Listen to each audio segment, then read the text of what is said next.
Hey, welcome to Unit 1 of the Idaho Online Driver Education course. Just want to remind you that I am not the owner of your driving school, um, nor will I be, unfortunately, your in-car instructor. So I'm just teaching the classroom, and once you're finished, your driving school will contact you, or you will need to contact them to set up the driving lessons. So I wanted to be clear on that to start. So in this first unit, also, I wanted to let you know that because this is a video, if I'm going to quickly over any topic, or if you need to take notes off of a slide, feel free to pause it, and that way you can go through it at your own speed. The goal of this driver education course is to help you become a safer driver.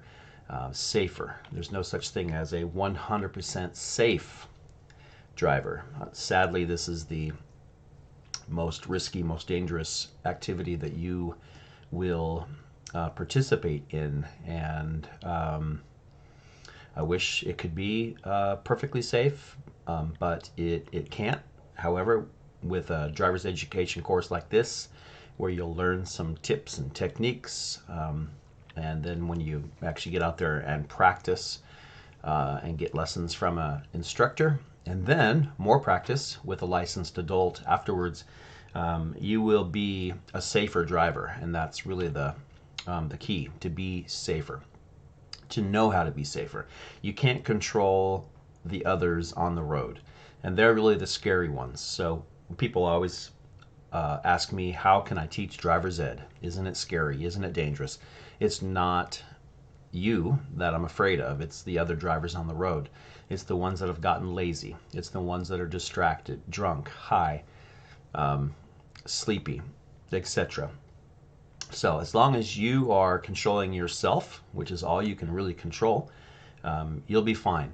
And I've been driving for a long time, and I've never been in a crash, and I'm proud of that. And really, I give credit to the fact that when I drive, I drive. I give it my full attention. I'm aware of what's going on all the way around my car, and that's something that we call defensive driving. And that's the type of driver that you need to strive to be. Not everyone drives that way. In fact, very few drivers are driving anymore. They think they can do other things while they're driving, but this 2,000-pound machine is flying down the road, and one little mistake or distraction by you or another car can lead to tragedy. So you always have to remember that, even once you get comfortable and more familiar with driving. Just never forget that. There are 4 types of drivers. Number 1, drivers who think they're good, and they are. There are some of those. And number 2, drivers who are good, but they don't know it. Very few of those, probably. Number 3, drivers that are not good, and they know it. You'll run into a few people who will gladly admit that they're not good drivers. I've met a few. But number 4, pretty much everybody, drivers that are not good, but they think they are good. Ask anyone. Ask your parents. Ask your friends.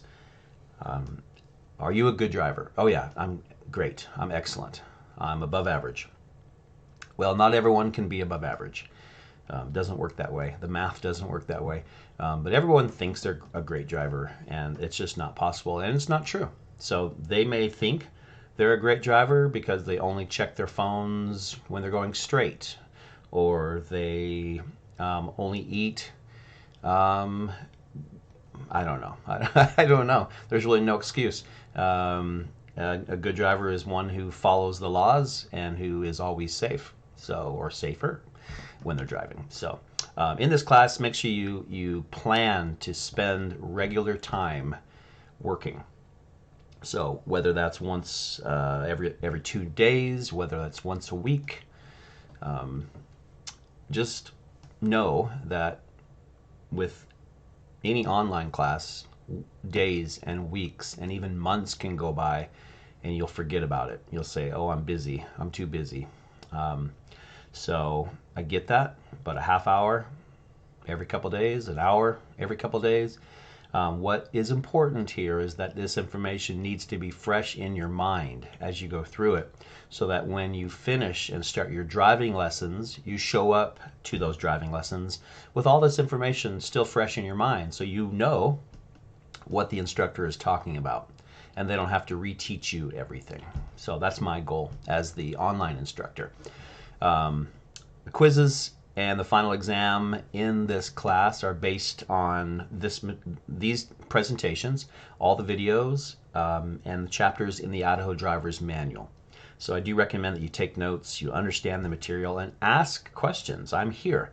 So just because it's an online class doesn't mean there's not a teacher. I spend several hours a day in the class, but I'm available by text, by phone, by email.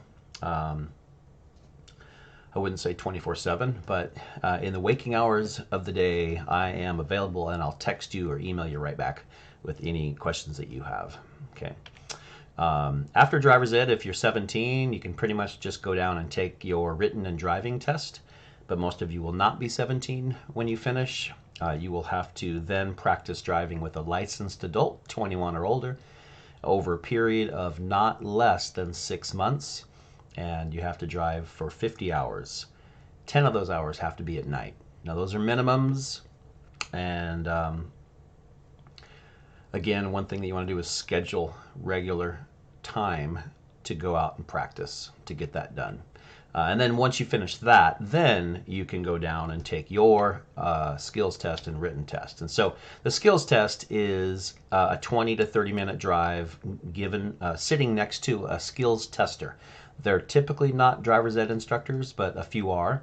There's skills testers all over the state. I have a link here in the course, and you can find it online as well. So you can call a local skills tester, set up a time. You'll pay them a small fee. They'll go drive with you, and they're looking for a very specific set of skills they're going to have you demonstrate. So it's a good idea before you go to look over the list of what they'll be looking for. And again, that's in this course. You'll see that listed, and I think it's in the Idaho Driver's Manual now also. After you do the skills test, then you'll go to the DMV, Department of Motor Vehicles, in your town, and you'll take a multiple choice. That's it. Multiple choice test. It's relatively easy, common sense stuff. The thing that trips people up is the wording. Some of the wording is a little challenging. So just be prepared for that. I'm familiar with it, so I'm going to help you know which questions are going to be tricky and which questions to expect. I can't tell you exactly what's on the test. It changes year to year. But if you can pass my tests in my class, you will easily be able to pass that DMV test. Once you pass both of those, they'll take your picture, give you your laminated driver license, and you are good to go. So here's some information about the DMV with the link that I talked about. So because this is a video, that link doesn't work. So you can either write that down or just do a search for Idaho Skills Testers, and you'll find the same information there. When you show up for your driving lessons, there are some things that you need to be aware of. No cell phones in the car. Most often we have the students put their cell phones in the trunk of the car. Make sure you turn the sound off, because we've done drives and we hear the cell phones ringing and notification sounds going off in the trunk, and that's distracting, especially for the person who belongs to that phone. So because there's kind of an automatic reaction when you hear your phone with something that you think is so important to get to. So you want to turn everything off or turn it down. No open-toed shoes. Open-toed shoes. That should be toed. That's a typo. No open-toed shoes, because with sandals, flip-flops, you can get your feet stuck under the pedals. And make sure you show up early and have a ride to pick you up if they are not taking you home as part of the drive. All right. You have to pass driver's ed with a grade of 80%, B-, period, or you fail. However, passing is very possible. You have to pass this class with an 80%, and I'll tell you what that is. That's the grade on the final exam. So yes, the quizzes and assignments are graded. That's part of everything. And if you fail all that, I'll have you retake the class. But your final grade that I give to the driving school is your score on the final. All right, so you want to do well on everything, study, and pass the final with an 80% or better. And you can retake the quizzes and the final as often as you need. So it really shouldn't be a problem to pass the class, even if you have to retake it a few times. Okay. You also have to earn an 80% in the car, so each of your drives will be graded, and every instructor does it differently in the car, so they'll explain that to you. They're looking for safe drivers, obviously, and that you're listening to their directions. I know most people are stressed about the driving part of this class. I get that, but the instructors are professionals. They're trained to kind of ease you into it. So you'll start in a parking lot more than likely until you're comfortable starting, stopping, turning, and until you go out into very light traffic like neighborhoods. And then it's just watching for, traffic and pedestrians and signs, and just, gradually take on more challenging situations, and you'll be just fine. The last thing that you have to pass is a positive and mature attitude. It's a little harder to grade that. It's really hard for me to grade that in an online class. But the instructors are looking for students who are willing to listen and willing to learn and have a positive attitude, and they're positive, and they're that's it. We've had a few students fail just because they showed up with a negative, know-it-all attitude. You can't teach me anything. I already know how to drive. So don't show up with that kind of attitude. The topics that I'm going to talk about now in this last part of this presentation are basic driving skills. So things that you'll need to know before that first drive, approaching your vehicle. What do you do after you get in the car? Starting and pulling away, steering, speeding up, slowing down, stopping. The basic stuff. Seems common sense, right? But there's still a few things you need to be aware of. One is when you're first approaching your vehicle, always assume that you have someone. I know this seems like kind of a negative or scary way to think, but it's just always the way that I've taught that when you're approaching your car to get in, you always want to be safe, right? So, if you're in a parking lot at the school late at night, or you have a job and you get off shift late at night, we just want to be safe and aware, not only when you're driving, but just when you're going from one place to your car. People are carjacked, purses, wallets, money taken, people hurt, or worse. So protect yourself. One of those things is to have your key out and in your hand. You can put the key between your knuckles, and it makes a great little weapon if needed. These days, key fobs are electronic, and so you can unlock your car from further away, which is nice. You want to have that car unlocked so that when you do get there, you can just get right in. And then the next thing you do is lock the door. So if there is someone after you, ex-boyfriend, ex-girlfriend, who knows, bad guy, lock the door. So the time that carjackings and robberies happen is when someone first gets in the car and they're rummaging through their purse or their pocket looking for their key. And so be prepared. Get in, lock the door. Then put the key in the ignition, and you're able to drive away. And then you're going to adjust your seat. So the first time, especially driver's ed, there's different students adjusting that seat all the time. So in your own car, if it's yours, only yours, you will adjust it probably just once, and it'll always fit you. So you adjust your seat so you can reach the pedals comfortably with your heels, with your right heel especially, your heels touching the floor. And then your elbows should be slightly bent, and the steering wheel should be about 10 to 12 inches or about a foot from your chest. Then you put your seatbelt on and make sure all your passengers also have their seatbelt on. That's your responsibility now as a driver. You need to make sure, for legal reasons and just because you should, make sure everybody's safe in your car and they have their seatbelts on. I'm not going to say that your driver's ed instructor will do this to you, but I've heard stories of while someone is, before they get in the car as the driver, they'll tell someone to leave their belt off, or even the instructor will leave their belt off, because it's a little more intimidating to confront an adult and say, put your seatbelt on, please. But in case they do this to you, be prepared. Check everyone in the car and be prepared to say, please put your seatbelt on. It's not difficult. Adjust your mirrors. The inside mirror or the rear view mirror is pretty easy to adjust. You just adjust it so you can see out the rear view mirror, out the rear window.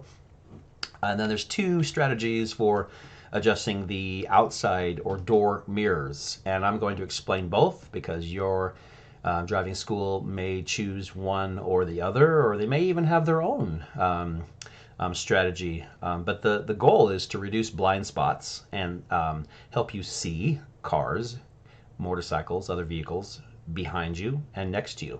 So the traditional mirror setting, as you can see here in this graphic, in the small one, that's the this outside mirror. It looks like the person's driving a car that looks like maybe white or gray with a black doorknob on the back door. And you can see two cars back there, a post, a light post, and a motorcycle. This is called the traditional, I call it old school way of adjusting your mirror. So you can just barely see the side of the car. That's how it has been taught for many, many years, and it's okay. But there's one major problem. You look at the larger graphic there, those shaded blue areas, those are blind spots, blind areas. What that means is between the rear view mirror and the side mirrors, there's a gap that you can't see. And so they're pretty big gaps. In fact, that yellow car there is almost entirely hidden. And so it is possible to be driving down the road and you're planning on doing a lane change and you check your rear view mirror, you don't see any cars. Check your outside mirror, you don't see a car. So people just go, bam, it's a crash and it's your fault. So when we do lane changes, we always add another step to that, and that's to look over our shoulder to check the blind spots. But looking over your shoulder while you're driving straight is something you want to do quickly. You also have the pillar of the car kind of in your way, and so it's a little awkward. We still do it, but it's best if we can minimize these blind areas. So the other way is called the enhanced mirror setting. And to do that, you're going to move those side mirrors out an additional 15 degrees. Well, how do you know how much is 15? I'm going to show you here in a video. But you can look at that graphic there, those red slivers, red skinny lines. Now those are the blind areas. Much too thin to fit a vehicle, a car or truck, for sure. So when you check your mirrors, you're going to see a piece of every one of those cars back there. All right, so much better already. However, motorcycle probably fit in those blind spots, and so we still always check our blind spots. Okay, and we'll talk about lane changes later. But the way to do this is, here are the step-by-step instructions, but I think a video, and you can pause this and read that, but the video is going to give you a much better glimpse.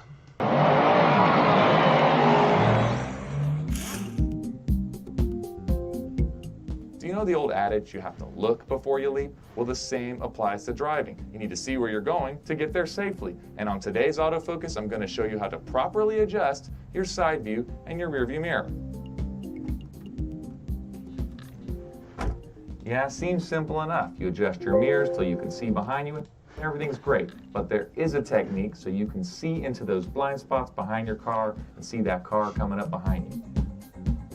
Now, the proper way to adjust your driver's side view mirror is to lean your head all the way over until just about till you touch the glass like this. Then adjust your mirror until you just see beyond your car. You should just see just that little sliver. You shouldn't see that. You're going to adjust just beyond that. What that's going to allow you to do is to see past that blind spot. You don't need to see your car. You need to see the lane next to you and to see the car that's in it. Now with the passenger side view mirror, you want to lean as far over towards the center as you can and adjust that mirror till you see just beyond your car. That will allow you to see into that 3/4 view blind spot on your passenger side. Now for the rear view mirror, a lot simpler. Most people do this right. Obviously, you just want to adjust it till you see right behind you. If you're in that Jeep right there and you want to be in this turn lane, what do? You check your side view mirror, you don't see a car there, and you pull on in. And then suddenly, boom, there's a car there. Now, if your mirror was adjusted properly, this is what you would have seen. Take a moment, adjust your mirrors properly. A well-adjusted mirror can actually save your life. I'm Ben Italis with this week's Autofocus. All right, so that's a great kind of a visual of how that should be done for sure.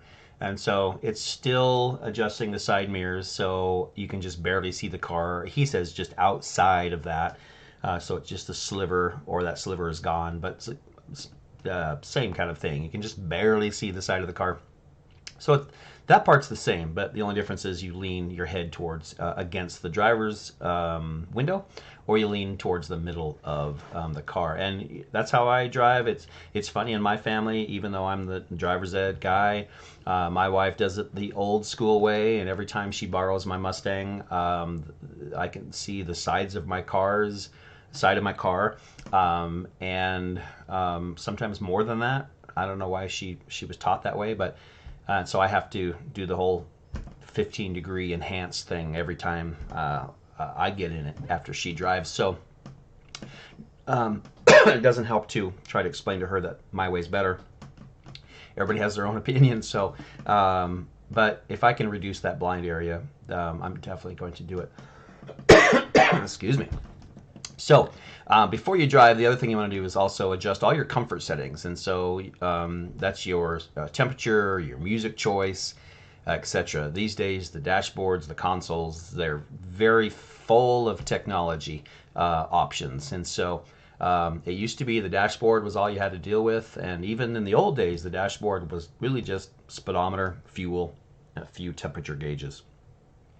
Now there's all kinds of things. This graphic here is probably old, but it still has a whole bunch of things to know. And so before you drive, you should be familiar with what's what. And in driver's ed, they'll go over that before your first drive. But now the console too, it has become this area filled with technology. There used to not be anything there below the dashboard, really.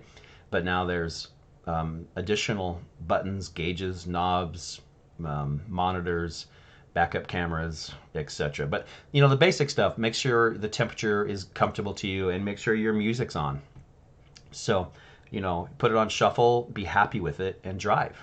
You know, don't stress so much about always trying to have the perfect song all the time. So, you know, I deal with that in the classroom where I teach as well. Students constantly want to be looking at their phones so they can get the perfect song. I have a playlist where I love every song, and if I don't love every song, I make sure I get it off that list. So I'm happy with whatever's playing. Foot position. I mentioned having your heel on the floor, and so this will show you what that kind of should look like. Your right foot will be the one that's sitting right in front of the gas pedal and the brake. Gas is always on the right, brake is always on the left. And yes, we've had some minor fender benders where a student hits the gas instead of the brake. That happens, and so it's we don't want that to happen. So it's a good idea to practice. You can practice that anywhere. You can just gas, brake, just kind of get that through your head that gas is on the right, brake's on the left. And then your left foot will sit on what's called the dead pedal. There's an area actually designed in every car where it's comfortable to leave, to push down, to put your left foot. It's good for balance, and it just gives your left foot a place to go. Now, if you have a stick shift, you would have to move your left foot off of that dead pedal and use the clutch. when you're shifting. But driver's ed cars typically don't. There's only a few around the state that are stick shift. So more than likely you'll be just using your right foot, gas on the right, brake on the left. So when you are getting ready to pull away for the first time or start for the first time, you're going to start the car, keep your foot on the brake. You're going to shift into drive, D for drive. If you're at a curb, you're going to signal to pull away. You're going to check your mirrors and your blind spot. And if your path is clear, just release pressure on the brake and the car will start to coast. And as soon as you're kind of headed the direction you want to go, then you start to slowly speed up. Just apply a little bit of pressure on the gas to get it going. So steering is almost all push-pull. So I'll talk about what that is here in a second. And here are some of the questions a lot of students have. You know, how do you hold on to the steering wheel? Where do you put your hands, etc. All that. How much should you turn the wheel? You know, there's no answer to that other than we need to practice. And so we want to take corners without bumping the curb. We want to take corners without ending up in the other lane. That's the answer, I guess. But how much is different for every car, and that's what will take a little bit of practice, which is what you will do. Your hand positions, you should have your hands on the side of the steering wheel, and if it was a clock, it would be 9 o'clock and 3 o'clock. So we used to teach 10 and 2, which was nice. I thought it was kind of you know, a nice sounding thing, and that's everybody. We wanted everybody to memorize that. But when newer cars came out with airbags, we were discovering that airbags were saving people's lives, but they were still going to the hospital with broken wrists. So the airbags will come out at 200, 250 miles per hour, hit you in the chest, a little bit in the face, but it would also pop, pop, break the wrists. Ouch. So you have additional injuries that weren't necessary. So the easy fix was just to start teaching slide your hands down from 10 to 2 down to 9 and 3. So just remember, on the side of the steering wheel, you have the greatest amount of control anyway. And when the airbag goes off, hopefully it never will for you, it's going to hit you in the chest and the face and save your life in a crash. All right, so just remember, 9 and 3. Push-pull steering I had mentioned before. Almost all steering is push-pull, push-pull, push-pull. So I'm pulling down with one while I'm pushing up with the other hand, and then opposite push-pull. So it's just little increments of steering input. Doesn't take much. You know, an inch one way will turn the car a couple feet. So push-pull. So if you hear your instructors talking about push-pull steering, that's exactly what you need to be doing. Hand-over-hand steering you may have heard too, but that's only if you're doing like a U-turn or you're turning sharply in a parking lot. And literally your hands go hand over hand, over hand. And that will turn the wheels more sharply and allow for a sharper turn. When you back up, you will place your right hand over the right seat, like the headrest of the right seat. Look over your right shoulder and back straight up or into a parking space, etc. And you'll be practicing some of that as well. There are 3 ways to speed up any car. One is just to let the vehicle idle. So it's kind of like when you're first just taking off. Just put it in drive, take your foot off the brake, let it idle forward, 5, 10 miles per hour perhaps. Gradually apply some pressure to the gas pedal, and that is just gradual pressure, nice and comfortable. And the third way is to step on it, and believe it or not, there is a time and place for that. In driver's ed, it's typically getting on the freeway. Our students are getting on going 35 miles per hour, cars are going 60 or 70, and we should be matching that speed and sliding into a gap between cars. And to do that safely, we need to be going the same speed, and often we'll say step on it, let's get going. So that does happen. So yeah, those are the 3 ways to speed up, and there's a time and place for all of it. Most of the time you're idling and then just applying gradual pressure. There are 4 ways to slow down. Coasting. If you just let off the gas, the car will start to coast and gradually slow down. Number 2, controlled braking. So this is just smooth, steady pressure. I used to test my students. I'd put a cup of coffee on the dashboard and ask them to come to a stop without spilling my coffee. You know, I stopped doing that after it spilled a couple times, especially with a $5 cup of coffee. But and it's a mess to clean up, right? So, so now I just say, hey, just imagine there's a cup of coffee here, and that's if you can do that, that's great control. Just smooth, steady pressure. And the other way I teach that is, your passengers shouldn't even notice you're stopping, right? If they're on their phone, they're watching a show, they're playing a game, they're reading, they're sleeping, whatever. They shouldn't. You're on a trip, for example. They shouldn't even notice you came to a stop because you're so smooth. Number 3 is threshold braking, and that's a quick hard stop. So that's like number 3 in that graphic there, and it will likely leave a skid mark. So you're like, you need to stop now. So that should never come up, but you need to know how to do it in case a child runs in the street or something like that, and you quickly stop. Number 4 is trail braking. So it's kind of like tap, tap, tap. So you can kind of tap and slow down, tap and slow down, tap and slow down. There's a time and place for all of these methods of braking. Going around corners is one of those situations. What speed do you think is best for going around a corner? 15, 20, 25, or 30? Now, you may not hear this anyplace else. This is maybe just a Mr. John's ism, but I teach taking corners at 15 miles per hour. I have found over the years, since 1995, since I've been teaching driver's ed, that if you coast into a corner and you are going 15 around the corner with no gas, no brake, you're coasting the corner at 15. Very comfortable. You won't go out of control if it's icy, snowy, sandy. So everything in driving is a habit. So if you're in the habit of doing a corner at 15, you're going to always do it at 15. And then once you coast through, you apply your gas and smoothly accelerate out of the corner. I've tried 10 miles an hour, it's too slow. I've tried 20 miles an hour, it's a little fast. So do other people teach this or do this? I don't know. You can certainly try it on your own or ask your instructor what their opinion is. So we are done with this first presentation. If you need to go back and review any of it, you certainly can. If you need to go back and take notes, remember some of this information will show up on the unit quiz. Otherwise, move forward, and I look forward to helping you through the process.